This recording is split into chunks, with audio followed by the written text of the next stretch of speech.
Welcome to the Big Bong Theory, Yeah. your weekly cosmic journey into the wild and wonderful. This time we're going to have our perceptions thoroughly scrambled. I hope you guys are ready, I'm ready. because we're delving into a mind-bending tale titled Zero Point Kid. This one really got to me when we were prepping for it. What about you? Oh, absolutely. It's one of those stories that makes you question everything you thought you knew about reality. You sent this our way, and Yeah. it certainly got us thinking about what's real and what isn't. Yeah, it definitely blurs those lines. When you first came across Zero Point Kid, what struck you most about the premise? You know, for me, it's the idea that reality isn't this fixed stage, right? It's not just this unchanging backdrop. It's something that can be, I don't know, tweaked, manipulated. Mm-hmm. We're introduced to Kaido, and he is this almost world-weary mercenary, and his job is to clean up these distortions, Yeah. these tears in, well, I guess what we assume is the fabric of space-time. It's such a wild concept. It is. I mean, he's like a high-tech exterminator, but instead of pests, he's dealing with anomalies that could rewrite the laws of physics. Exactly. So right away, we're in this world where the impossible is, well, it's Tuesday, right? Right. And the specific mission that we're kind of diving into here focuses on tracking down and erasing a Class 4 reality warper. And here's the kicker. It's a child. A child, yeah. This child has the unsettling ability to bend reality around her. And Right. it's just the way it's described, it's so eerie. We get a glimpse of this environment that Kaido enters, this warehouse in Sector 7G. And it's already showing the signs of what they call a zone bleed, which is, I guess, where reality starts to fray. Yeah. Talk the visual flickers that make you doubt your own eyes, right? Yeah. And there's this scent, this almost sickly sweet scent of ozone mixed with burnt sugar. Ugh. And then for Kaido, and this is the detail that really got me, he gets this metallic taste in his mouth, like dissolving pennies. Can you imagine your own senses betraying you like that, telling you that something is fundamentally wrong with your surroundings? It's so disturbing, right? It's not just a visual thing. It's a full-body assault on your perception of what's real. I think that sensory detail is incredibly effective just in terms of storytelling. It bypasses intellectual understanding and goes straight to a gut level of unease. Yeah, it makes it personal. You know, Yeah. it's not just some abstract anomaly out there. It's like right there in your mouth. What do you think the purpose of including such a specific and, well, frankly, unusual sensory detail was? I think it was to ground the fantastical in something almost mundane but utterly bizarre. We all know what metal tastes like, but dissolving pennies. It's just so unsettlingly specific. And it really drives home the point that the normal rules don't apply here. Exactly. And we also get this initial briefing, right, from Director Thorne. And the language used to categorize this incredibly powerful being, this child. It's so striking. Child form glitch, Class 4 reality warper. What stood out to you about that clinical, almost detached description? It's dehumanizing, isn't it, glitch? It just implies a system error, something to be fixed or removed.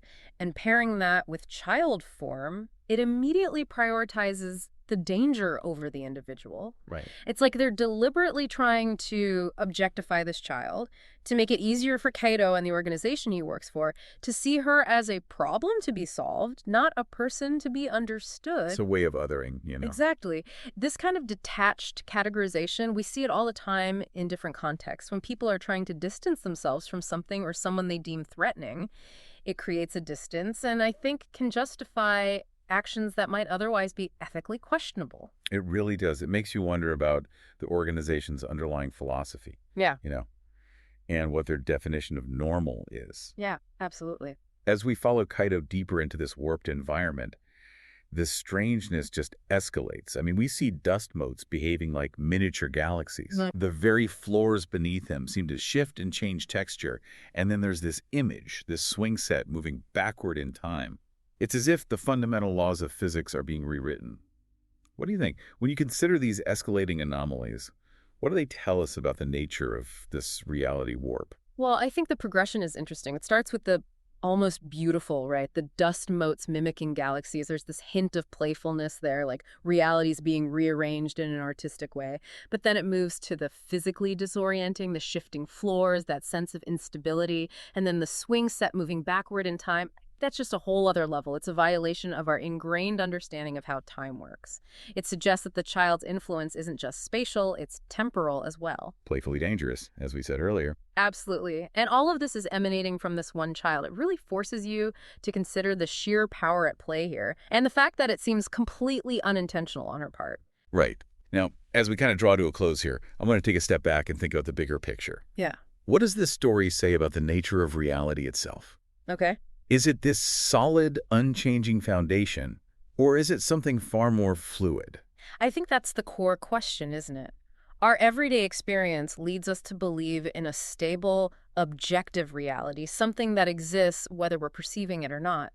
But 0 Point Kid suggests another possibility, that reality might be more subjective, more malleable, Right. and perhaps even susceptible to influence, especially from powerful minds, even a child's mind. It makes you wonder what normal even is. Exactly. What if what we consider normal is just one specific configuration of reality, and not necessarily the only one or the correct one? It's a mind-blowing concept. And then we get to this moment where Kaido has this realization, right, that maybe this girl isn't a glitch to be erased. Yeah.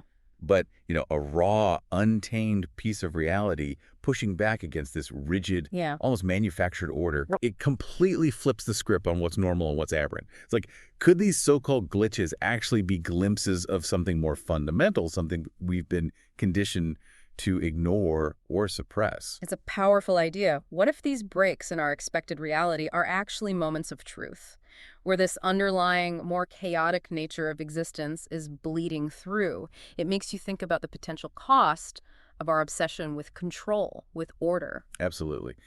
And then we come to Kaido's final act of defiance, his choice to destroy the reality anchor, not the child.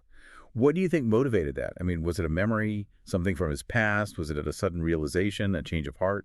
Well, there are hints in the story that Kaido himself might have been subjected to a similar correction, so maybe that plays a role.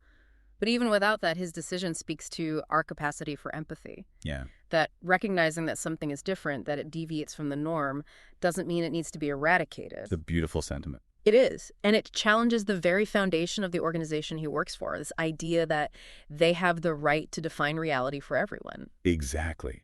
And it raises so many ethical questions. I mean, who gets to decide what's real? What are the consequences of enforcing a single rigid version of reality? Right. It's something to think about. This whole tale, it leaves us with this really provocative thought.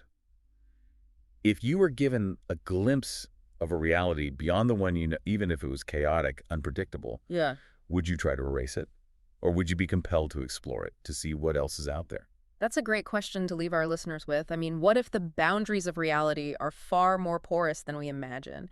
This cosmic journey into 0 Point Kid is just the beginning of questioning the nature of our own reality. It is.